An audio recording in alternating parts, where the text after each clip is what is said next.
आप सबको जय मसीह की। मैं प्रभु का बहुत धन्यवाद देना चाहती हूँ आज के इस सुंदर दिन के लिए। प्रभु ने हम सबके जीवन में एक नए दिन को दिखाया है और प्रभु के इस दिन के लिए हम उसके नाम की बड़ाई करते हैं, उसकी महिमा करते हैं। प्रभु हमारे जीवनों में एक नए नए चमत्कारों को करते हैं, नए नए आश्चर्य कर्मों को करते हैं। प्रभु हमारे जीवन में ऐसी चीजों को लाते हैं कि हम समझ नहीं पाते कि हम किन किन तरीके से गिन गिन के उनकी स्तुति करें, उनकी आराधना करें। मैं प्रभु का बहुत धन्यवाद देती हूँ आज के इस वचन के लिए। मैं आप सबके सामने अपने इस वचन को शेयर करना चाहती हूँ क्योंकि जिसका शीर्षक है यहोवा का भय मानना बुद्धि का मूल है। और ये हमें मिलता है नीति वचन पहला अध्याय और उसकी 7वीं वर्ष में, जिसमें लिखा है यहोवा का भय मानना बुद्धि का मूल है। बुद्धि और शिक्षा तो मूढ़ ही लोग तुच्छ जानते हैं। जहां इस प्रकार इसलिए लिखा है क्योंकि बुद्धि जो है वो एक ऐसी चीज है जो हमारे लिए बहुत ज्यादा जरूरी है। बुद्धि को हम लोग इंग्लिश में नॉलेज भी कहते हैं। अगर हम इसका इंग्लिश में ट्रांसलेशन करें तो हम इसे कहेंगे the fear of the Lord is the beginning of the wisdom. Wisdom हमारी वो बुद्धि है जो परमेश्वर हमें देना चाहते हैं। आइए हम इस प्रकार से ये जानते हैं कि परमेश्वर हमसे क्या चाहते हैं। परमेश्वर चाहते हैं कि हम बुद्धिमान हो, हम अपने जीवन में बुद्धि के द्वारा कार्य करें। तो हम ये देखना चाहेंगे कि बुद्धि हमें किस प्रकार से मिलती है। बुद्धि के लिए हम अपने वचनों में, अपने प्रभु के इस वचन में हम कैसे जाने कि बुद्धि हमें कहाँ कहाँ मिल सकती है, किस प्रकार से मिलती है और किन किन अध्यायों में मिलती है। आइए हम इस समय हम निकालेंगे नीति वचन 2, जिसकी पहली आयत से लेके 7 आयत तक पढ़ी जाएगी और इसको हम वचन के द्वारा हम इसका अध्ययन करेंगे। हे मेरे पुत्र, यदि तू मेरे वचन ग्रहण करे और मेरी आज्ञाओं को अपने हृदय में रख छोड़े और बुद्धि की बात ध्यान से सुने और समझ की बात मन लगाकर सोचे। जी बिल्कुल, यहाँ इस प्रकार लिखा है कि हे मेरे पुत्र, यदि तू मेरे वचन को ग्रहण करे। देखिए, हमें यहाँ पर प्रभु जी चॉइस दे रहे हैं, हमें बता रहे हैं कि यदि तू मेरे वचन को ग्रहण करे। ग्रहण करने का मतलब है किसी चीज को अपनाना। जब हम उसके वचन को ग्रहण करते हैं, उसकी आज्ञाओं को अपने हृदय में रखते हैं, तब वो बुद्धि हमें मिल सकती है। जैसे इसकी दूसरी आयत में लिखा है, और बुद्धि की बात को ध्यान से सुने और समझ की बात को मन लगा के सोचे। आप ये सोचिए कि बुद्धि की बात को हमें ध्यान से सुनना है। हमें जब परमेश्वर हमें कुछ बताना चाहते हैं तो वो अपनी बातों को हम पे रिवील करते हैं, हमें समझाते हैं कि वो हमसे क्या चाहते हैं। लेकिन हमें क्या करना है? हमें ये करना है कि हमें अपनी बुद्धि का प्रयोग नहीं करना है, हमें उनके वचन पे, ये वचन हम सबको दिया गया है, पवित्र वचन, इस वचन को हमको पढ़ना है, ग्रहण करना है और इसकी जो आज्ञाएं हैं उन पे आगे बढ़ना है और कान लगा के उसको सुनना है। हमें अपने कानों को खोलना है ताकि ये वचन हमारे कानों में जा सके और हम उसे ग्रहण कर सकें। आगे, और प्रवीणता और समझ के लिए अति यत्न से पुकारें। जी, अति यत्न से पुकारने का मतलब है कि जब हमें कोई चीज चाहिए होती है तो हम दिल लगा के उसको चाहते हैं, मांगते हैं। हमें लगता है कि वो चीज हमें मिल ही जाए। हमें लगता है कि अगर हमारी कोई ख्वाहिश है तो हम उसके लिए बहुत मेहनत करना चाहते हैं कि काश ये हमें मिल जाए। तो अगर हमारे दिल में ये ख्वाहिश है, हमारे दिल में ये भूख है कि हम प्रभु के वचन को ग्रहण करें, तो उसको ग्रहण करने के लिए हमें उसे ढूंढना पड़ेगा, हमें पुकारना पड़ेगा कि प्रभु, हम आपके वचन को जानना चाहते हैं, समझना चाहते हैं। आप हमें अपने वचनों को पढ़ने की वो सामर्थ्य दे, जैसा आगे लिखा है। और उसको चांदी के समान ढूंढे जी, और गुप्त धन के समान उसकी खोज में लगा रहे। बिल्कुल। देखिए, चांदी और सोना ये एक ऐसी चीज है जो अगर हमारा कहीं मिसप्लेस हो जाए, कहीं गिर जाए, तो हम उसे किस तरीके से ढूंढते हैं। हमें लगता है कि अरे ये तो बड़ी कीमती चीज है, हमें तो ये मिलना ही चाहिए। हमारे इसमें इतना हमने इसमें पैसा लगाया है, ये हमारी इतनी इंपॉर्टेंट चीज है, हम इसे सेफ में रखते हैं, छुपा के रखते हैं कि कोई और ना देख ले। क्यों? क्योंकि ये बहुत ही प्रेशियस चीजें होती हैं। तो बुद्धि की तुलना चांदी और सोने से की गई है। देखिए, चांदी और सोना एक ऐसी चीज है जो हमारे आभूषणों में काम आता है, हमारी सजावट में। जब उसे हम पहनते हैं तो हम अच्छे लगते हैं, हम सुंदर लगते हैं। तो अगर बुद्धि हमारे पास होगी, बुद्धि का ज्ञान होगा, प्रभु का वचन हमारे जीवन में कार्य कर रहा होगा, तो सोचिए हम कितने सुंदर लगेंगे, हम कितने खूबसूरत लगेंगे। क्यों? क्योंकि प्रभु का वचन हमारे साथ है। और गुप्त धन के समान, हम लेडीज की अक्सर आदत होती है, हम कोशिश करते हैं कि भाई किसी तरीके से कुछ धन को बचा के रखें कि वो वक्त जरूरत में काम आए, और वो हमारा एक गुप्त धन कहलाता है जो हमारे वक्त जरूरत में काम आता है। इसी प्रकार से आप सोचिए, अगर वो खो जाए तो हम कितने परेशान होंगे। लेकिन यहाँ वचन में लिखा है कि आप उस बुद्धि को गुप्त धन के समान ढूंढें, उस चांदी के समान ढूंढें, उसकी खोज में लगे रहें। आगे, तो तू यहोवा के भय को समझेगा और परमेश्वर का ज्ञान तुझे प्राप्त होगा। जी, क्योंकि यहोवा के भय को समझने के लिए, देखिए इसमें परमेश्वर ने हमें एक सलाह दी है, एक हमें जैसे कहते हैं कि एक सजेशन है हमारे लिए कि हम परमेश्वर के वचन को जब हम पढ़ेंगे, जब उसको हम समझेंगे, हम उसको ग्रहण करेंगे, उसकी खोज में लगे रहेंगे, चांदी और गुप्त धन के समान उसको ढूंढते रहेंगे, उस बुद्धि को जो परमेश्वर हमें देना चाहता है। तो परमेश्वर कहते हैं कि तब तू यहोवा के भय को समझेगा और परमेश्वर का ज्ञान तुझे प्राप्त होगा। और आगे लिखा है, क्योंकि बुद्धि तो यहोवा ही देता है। जी आगे, क्योंकि बुद्धि यहोवा ही देता है, ज्ञान और समझ की बातें उसी के मुंह से निकलती हैं। बिल्कुल, बुद्धि देने वाला कौन है? परमेश्वर। परमेश्वर से हम कहते हैं ये हमें चाहिए, परमेश्वर हमें वो चाहिए। कौन देता है हमें? हमें परमेश्वर देते हैं। इसी प्रकार अगर हम दुनिया भर की चीजें, दुनियावी चीजों को मांगने के बजाय अगर हम बुद्धि मांगे, तो वो बुद्धि हमें परमेश्वर के नजदीक लाती है, परमेश्वर के का साथी बनाती है। हम परमेश्वर के साथ जीने लगते हैं, उस परमेश्वर के वचन को पढ़ने के साथ साथ उस वचनों पे चलने लगते हैं। और 7वीं आयत में बहुत ही 6ठी आयत में तो बहुत ही सुंदर लिखा है, जिस प्रकार से कि बुद्धि यहोवा ही देता है और ज्ञान और समझ की बातें उसी के मुख से निकलती हैं। देखिए, ज्ञान हमें मिलता है, जब बुद्धि आती है तो ज्ञान आता है, जब ज्ञान आता है तो हम समझदार हो जाते हैं, हमें समझ आ जाती है, जब समझ आती है तो हम सारी चीजों को समझने लगते हैं और फिर उस हिसाब से अपने काम को करने लगते हैं। क्योंकि 7वीं आयत में बहुत ही सुंदर तरीके से बताया गया है कि बुद्धि किन लोगों को दी जाती है। वो सीधे लोगों के लिए खरी बुद्धि रख छोड़ता है, जो खराई से चलते हैं उनके लिए वो ढाल ठहरता है। बिल्कुल, देखिए कितना सुंदर वचन है। परमेश्वर उन लोगों के लिए खरी बुद्धि रख छोड़ते हैं जो ना कपट करते हैं, ना छल करते हैं, ना किसी की बुराई करते हैं, बल्कि सिधाई से, सीधे मन से परमेश्वर के साथ चलते रहते हैं, और वो उनके लिए खरी बुद्धि छोड़ता है। हम लोग जब गोल्ड लेने जाते हैं तो कहते हैं खरा सोना है, खरा लेंगे। क्यों?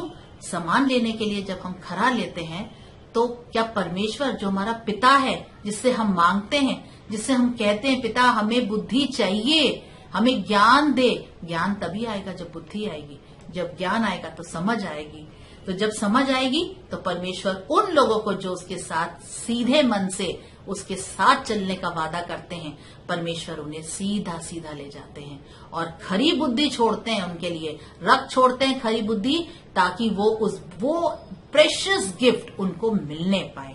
क्योंकि जो खराई से चलता है उसके लिए वो ढाल ठहरते हैं। आप सबको पता होगा ढाल क्या होती है। जब सैनिक लड़ाई में जाते हैं तो वो अपने सामने शील्ड लगाते हैं ताकि उनको किसी भी तरीके की कोई परेशानी ना हो, उनको हार्म ना किया जाए। अगर उनपे तलवारें, अब तो ये तलवारों वाला कोई टाइम नहीं रहा देखिए, लेकिन जब पुराने समय में तलवारें चलती थी तो लोग शील्ड पहन के जाते थे। तो परमेश्वर जो है वो हमारे लिए ढाल है, हमारी शील्ड है, हमारा प्रोटेक्शन है, और वो हमें प्रोटेक्ट करता है।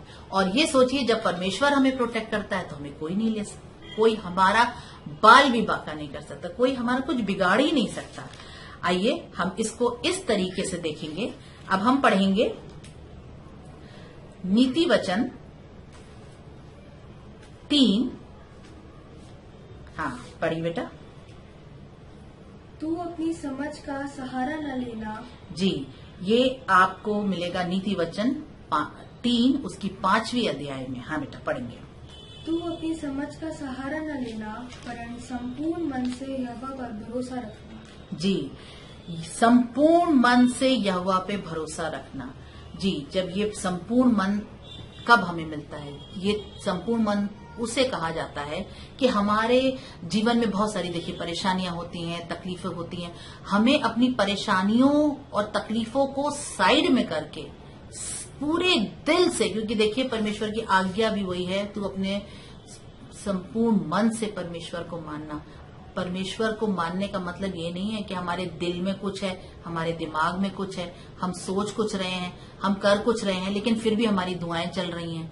परमेश्वर में ध्यान लगाने का, इस वचन में ध्यान लगाने का मतलब है कि आपका सारा ध्यान, आपकी सारी शक्ति, आपका सारा मन परमेश्वर के साथ लगे और अपनी समझ का सहारा ना लेना। ये नहीं कि नहीं मुझे तो ये आता है, मैं ये कर लूंगी या मैं ये कर लूंगा और मैं तो बहुत लर्नेड हूं, मैं बहुत पढ़ा लिखा हूं, मैं सब कुछ कर सकता हूं। नहीं, देखिए परमेश्वर की समझ जिसको मिलती है वो परमेश्वर को आगे रखता है और परमेश्वर उसे आगे आगे चलाते हैं।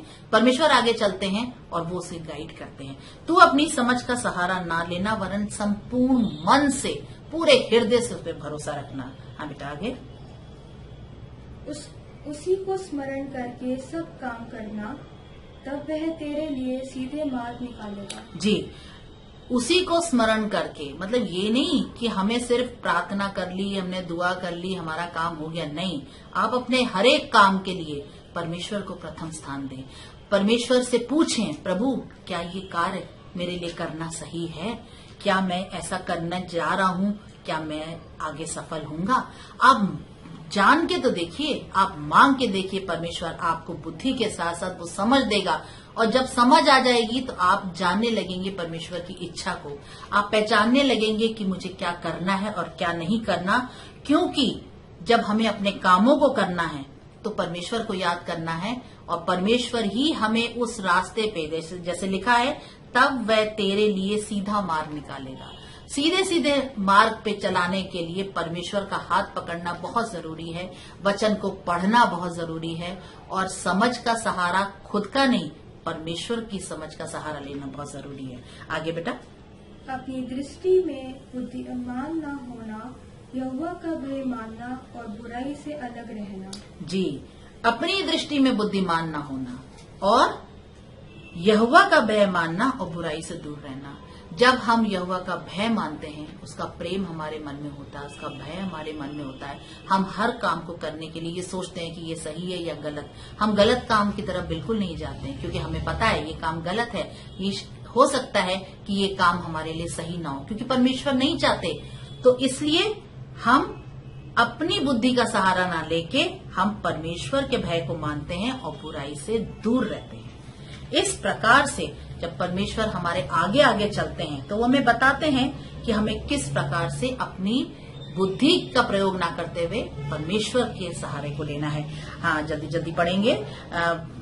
नीति वचन 3 हम पढ़ चुके हैं, अब हम नीति वचन 4 पढ़ेंगे। नीति वचन 4।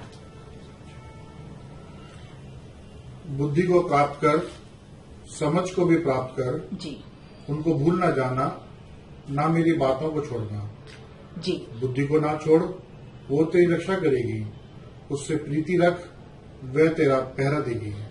देखिए कितना सुंदर वचन है। नीति वचन 4 उसकी 5वीं और 6ठी आयत में जो अभी पढ़ा गया।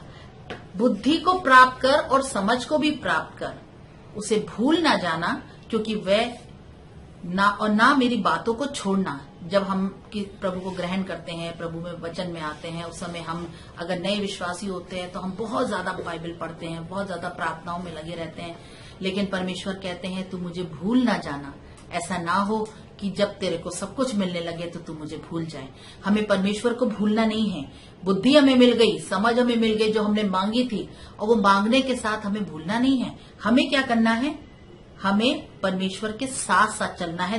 तब उस बुद्धि के द्वारा, वो ही बुद्धि जो परमेश्वर ने हमें दी है, वो हमारे लिए क्या करेगी। देखिए, बुद्धि को ना छोड़, वह तेरी रक्षा करेगी। आप सोचेंगे बुद्धि कैसे रक्षा करेगी? रक्षा करने के लिए तो बॉडीगार्ड्स होते हैं, हमारे माता पिता होते हैं, और हम खुद भी अपनी रक्षा कर सकते हैं। लेकिन बुद्धि हमारी रक्षा इसलिए करेगी क्योंकि जब हमारे सामने कोई ऐसी सिचुएशन आएगी जिसमें हमें लगेगा कि हाँ, हमें इससे हट जाना चाहिए। बहुत सी बातें ऐसी होती है जिसमें हमें लगता है कि इन बातों में हमें नहीं पढ़ना चाहिए, या इन चीजों को हमें नहीं करना चाहिए। हो सकता है ये बात बोलने से हमारे बीच में कोई प्रॉब्लम हो सकती है, ये कार्य करने से प्रॉब्लम हो सकती है। तो बुद्धि हमारी रक्षा करती है और हमें बताती है कि हमें ये कार्य नहीं करना। इसलिए बुद्धि हमारी रक्षा करती है, और उससे प्रीति रखना तो वो तेरा पहरा भी देगी। मतलब पहरा, आपने पता होगा, पहरा तो ज्यादातर वॉचमैन लोग देते हैं, या फिर आजकल सभी लोग अपने घर के आगे गार्ड्स खड़े कर लेते हैं। वो हमारा पहरा इसलिए देगी क्योंकि जब हम बुद्धि के साथ चलेंगे, हम परमेश्वर के साथ चलेंगे, तो जो परमेश्वर के स्वरदूत हैं वो हमारे चारों तरफ हमारी छावनी करके चलेंगे और हमारे को घेर के चलेंगे, हमारे बॉडीगार्ड्स की तरह, और हम परमेश्वर में सुरक्षित रूप से उस मार्ग पे चलने पाएंगे जो परमेश्वर ने हमारे लिए तैयार किया है। और सबसे ज्यादा इंपॉर्टेंट है इसकी 7वीं वर्ष, पढ़ें। बुद्धि श्रेष्ठ है, इसलिए उसकी प्राप्ति के लिए यत्न कर। जो कुछ तो प्राप्त करे उसे प्राप्त तो कर, परंतु समझ की प्राप्ति का यत्न घटने ना पाए। जी, जो कुछ हमने प्राप्त किया, हम प्राप्त तो कर रहे हैं, लेकिन उसका वो घटने ना पाए। इसलिए इसके बाद हम सीधे पढ़ेंगे 9th वर्ष को। वो तेरे सिर पर शोभायमान भूषण बांधेगी और तुझे सुंदर मुकुट देगी। जी, शोभायमान मुकुट। आप सबको पता होगा कि जब हम किसी चीज को अचीव कर लेते हैं, जब हमें किसी रेस में पार्टिसिपेट करते हैं और हम विनर होते हैं, या बच्चों को भी आपने देखा होगा उनको मेडल्स मिलते हैं। पहले टाइम में लोग जब राजा बनते थे तो उनको क्राउन दिया जाता था, वो उनकी शोभा बढ़ाते थे। बिना क्राउन का राजा आपने कोई नहीं देखा होगा। आजकल वो समय नहीं है, लेकिन राजा का मतलब ही ये है कि राजा ने ताज पहना है। तो बुद्धि जो है वो हमें वो ताज दिलवाती है, वो हमें ब्यूटीफुल क्राउन दिलवाती है, और सबसे ज्यादा जरूरी है वो हमें वो प्रिविलेज दिलवाती है। अब आप सोचेंगे ये ताज कहाँ, इस जमाने में तो ताज नहीं मिलता, लेकिन ये जो ताज का इसमें वर्णन किया गया है, ये वो ताज है। जब हम प्रभु के साथ चलते हैं, उसकी महिमा में चलते हैं, तो परमेश्वर हमारे वर्क प्लेस में, हमारी कम्युनिटी में, हमारे लोगों में हमें ऊंचा उठाते हैं और हमें वो स्थान दिलवाते हैं जिसमें प्रभु चाहते हैं कि ये मेरा बेटा और मेरी बेटी, क्योंकि वो राजा हैं, वो राजा हैं, तो उनके बेटे और बेटी क्या होंगे? Prince and princess.